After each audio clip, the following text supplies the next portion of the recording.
The laughter hit me before the doors even closed behind us, sharp and familiar like a scar that never healed. I stood frozen in the glow of the reunion hall lights, my hands gripping the small shoulders of my triplets, knowing in my bones that I had already lost before I'd even stepped fully inside. That night was supposed to be about memories and survival, but instead it became the moment my entire life cracked open in front of everyone, only to be rebuilt by someone I never expected. Before the story goes any further, if you believe in kindness, second chances, and quiet miracles that change lives, please take a moment to like this video, share it with someone who needs hope, comment your thoughts, and subscribe to the channel. And tell us in the comments where you're watching from, because stories like this connect hearts across the world. My name is Daniel Harper, and for most of my adult life I've been defined by what I lost rather than what I built. I was once the promising one, the guy people thought would make it big, until love collapsed into betrayal and left me holding 3 tiny lives in my arms. When my marriage ended, my ex-wife Melissa walked away with her pride intact and her freedom restored, while I stayed behind with 3 newborns, sleepless nights, and a future that looked terrifyingly small. I became a single father overnight, trading ambition for survival, wearing exhaustion like a second skin. I worked 2 jobs, sometimes 3, not because I wanted more, but because my children needed shoes, medicine, and a reason to feel safe. The reunion invitation arrived like a cruel joke. 10 years since graduation, a celebration of success and glow-ups, of lives that followed their intended paths. I almost didn't go. I knew what I was walking into. I knew Melissa would be there, polished and thriving, and I knew I'd be standing beside my triplets, Noah, Lucas, and Emma, in second-hand clothes I'd carefully washed the night before. But something inside me wanted to prove that I hadn't disappeared, that I still existed beyond bills and school drop-offs. So I went. The hall was filled with music, perfume, and confidence. People hugged, laughed, compared careers and travels. Then Melissa saw me.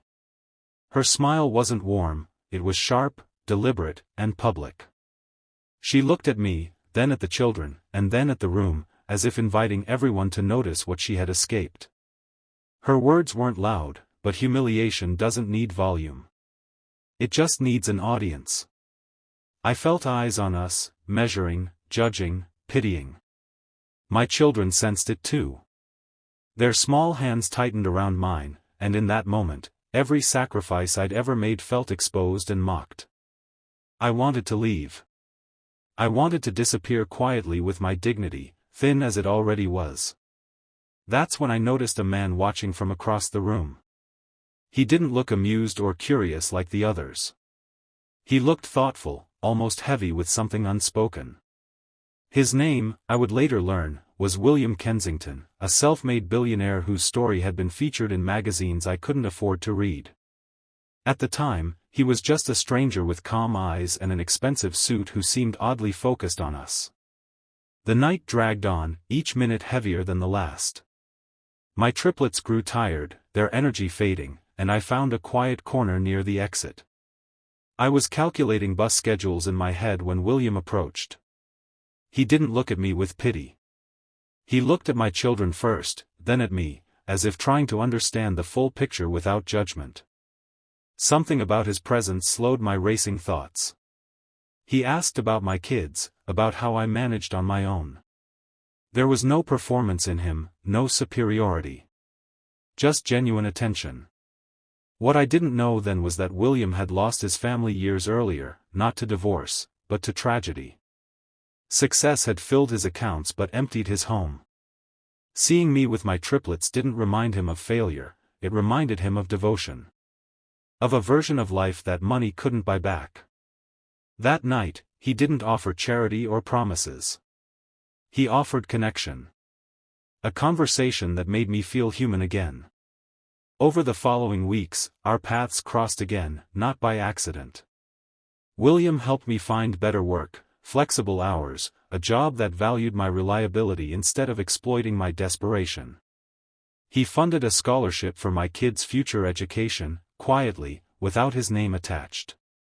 He showed up to their school events when I couldn't leave work, sat in the back, clapped the loudest. He never tried to replace me. He reinforced me. Life didn't change overnight, but it changed steadily, like dawn creeping into a long, cold night. I slept better. My kids laughed more. The weight on my chest began to lift. And the most unexpected change came from within me. I stopped seeing myself as the man who was left behind and started seeing myself as the man who stayed. Months later, I ran into Melissa again, this time at a charity event my company was sponsoring. She looked surprised, uncertain. Our lives had clearly diverged in ways she hadn't predicted. But there was no bitterness left in me. Just clarity. I realized that humiliation had been a chapter, not the whole story. As I stood there with my triplets, watching them run freely, safe and joyful, I understood that dignity isn't granted by others. It's built in silence, in sacrifice, in love that shows up every single day. William didn't save me. He reminded me of my worth when I had forgotten it myself.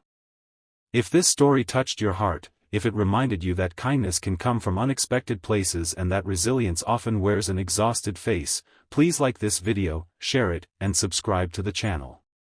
Your engagement helps stories like this reach people who need them most.